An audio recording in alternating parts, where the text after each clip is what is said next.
Halo Sobat Tika Film, di cerita kali ini dikisahkan Hikap yang yakin ketapel yang mengenai naga mencarinya ke dalam hutan.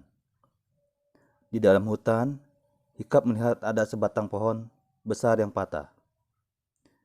Hikap bertambah yakin bahwa ketapelnya mengenai naga.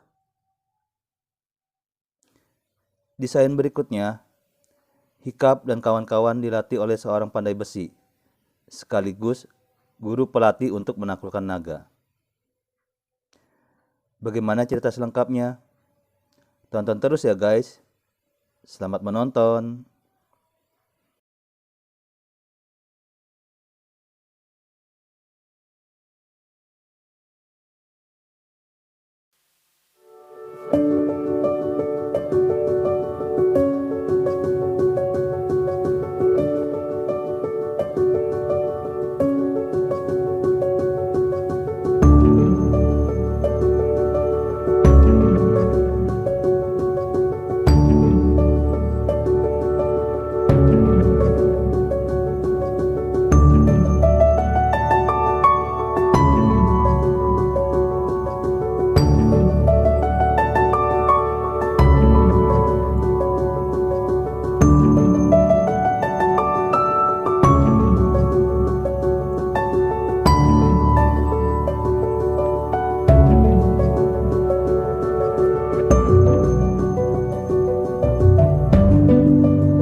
Terima kasih sudah menonton.